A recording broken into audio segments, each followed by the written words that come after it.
Hey everyone, welcome back to the channel. Today we re-diving into one of the most iconic and transformative events of the 20th century, the Cuban Revolution. This is the story of how Fidel Castro, along with his allies, overthrew the Cuban government and challenged the status quo in Latin America. From the first shots fired in 1953 to Castro's ultimate victory in 1959, we'll break down the key moments, figures, and impact of this revolution, so grab a seat and let's get started. Before we talk about the revolution itself, let's set the stage.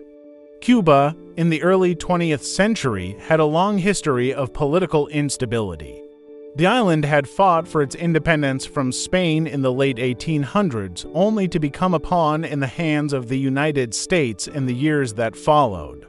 By the 1950s, Cuba was a playground for American businesses, and much of the island's wealth was concentrated in the hands of a few elites. The country was ruled by Fulgencio Batista, a former military officer who had staged a coup in 1952 and took control of the government. Batista's regime was marked by corruption, repression, and a close relationship with the U.S. government. While the rich and foreign corporations thrived, the vast majority of Cubans lived in poverty. Political opposition was banned, and anyone who dared challenge Batista's rule was silenced, often through violence. Enter Fidel Castro. Born in 1926 into a wealthy family, Castro could have lived a comfortable life. But from a young age, he was deeply affected by the injustices he saw around him. As a law student in Havana, Castro became increasingly aware of the inequality and corruption in Cuban society. He wanted to do something about it.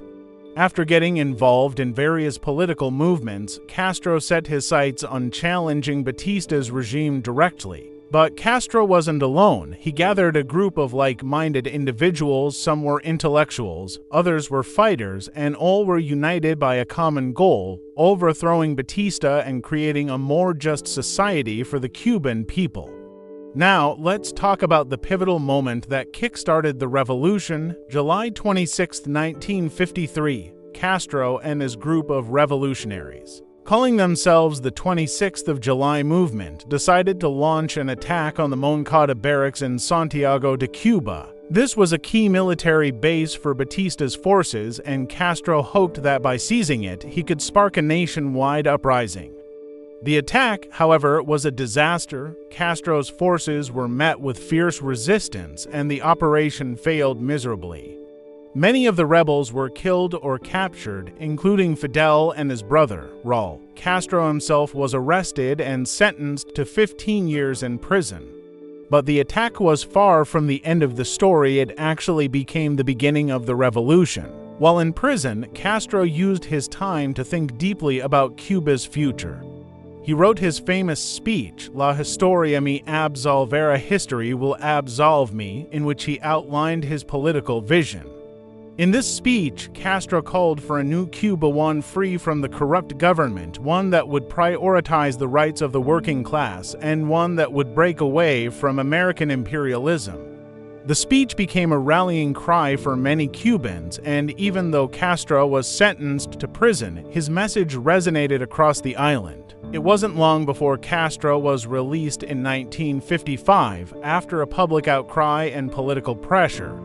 But he wasn't done yet. He was determined to continue the fight. After his release, Castro and his followers went into exile in Mexico, where they met another key figure of the revolution, Ernesto Che Guevara. Guevara, an Argentine doctor-turned-revolutionary, would become one of the most famous faces of the Cuban Revolution. In late 1956, Castro, his brother Raul, Che Guevara, and about 80 other rebels boarded a yacht named the Granma and set sail back to Cuba, ready to continue their fight. When they arrived on the eastern coast of Cuba, they were quickly attacked by Batista's forces. Many of the rebels were killed, and the survivors were scattered in the jungles of the Sierra Maestra Mountains. But despite these early setbacks, Castro and his group of rebels didn't give up. They adapted to guerrilla warfare, using the dense jungles of the Sierra Maestra as their base of operations. Over the next few years, Castro and his fighters gained support from the rural population, many of whom were disillusioned with Batista's rule. Castro was able to build a network of supporters and allies. They recruited fighters, provided medical care, and built a growing sense of hope among the Cuban people. Meanwhile, Batista's forces, although well-equipped, were losing popular support. The Cuban military's brutal tactics, like the use of death squads and mass executions, further turned the people against them. By 1958, the revolutionary movement was gaining momentum. Batista's government was becoming increasingly unstable. The U.S., which had supported Batista for years, started to distance itself from him. Fidel Castro, Che Guevara, and the rest of the revolutionary forces had become symbols of resistance, not just in Cuba, but all over Latin America. In December 1958, Castro launched a major offensive, which culminated in the Battle of Santa Clara, a key victory for the revolutionaries. The battle was a turning point. Castro's forces were now within striking distance of Havana, and Batista's government was on the verge of collapse. On January 1, 1959, Fulgencio Batista, realizing the end was near, fled Cuba. His government had collapsed, and Castro's revolutionaries marched into Havana as heroes. Fidel Castro, now the undisputed leader, had succeeded in overthrowing one of the most entrenched military dictatorships in Latin America. The Cuban Revolution was a success, but it didn't stop there. Fidel Castro moved quickly to implement radical reforms. Land was redistributed, and the Cuban government began to nationalize industries, including those owned by American businesses. This wasn't just a political shift, it was an ideological one. Castro declared that Cuba would be a socialist state, and the country would align itself with the Soviet Union during the Cold War, but these changes came at a cost. The Cuban government cracked down on political opposition, and dissent was not tolerated. Over time, the revolutionary promises of equality and justice faced criticism, especially as Cuba became increasingly isolated from the United States and much of the Western world. The Cuban Revolution had a massive impact on the Cold War. The U.S. feared the spread of communism to the Western Hemisphere and responded with economic embargoes and covert operations aimed at overthrowing Castro.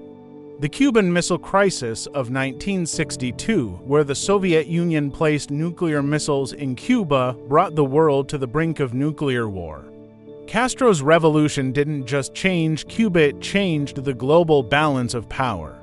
So, what's the legacy of the Cuban Revolution? On the one hand, it brought a sense of pride to many Cubans, especially those who had been oppressed under Batista's regime.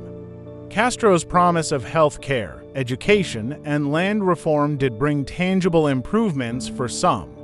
On the other hand, Cuba became a one-party state, and political freedoms were severely restricted. The revolution also led 2 years of economic hardship, with the island enduring a long-standing embargo and strained relations with the United States. Fidel Castro remained in power for nearly 5 decades, but the revolution's impact is still felt today. Cuba remains a socialist state, but it has undergone significant changes in recent years, especially as younger generations challenge old ideologies and global forces continue to shape the country's future. Thanks for watching. I hope this video helped you understand the Cuban Revolution, its causes, its key moments, and its lasting legacy. If you found this interesting, make sure to like, comment, and subscribe for more historical deep dives. And as always, let me know what topics you'd like to explore next in the comments below.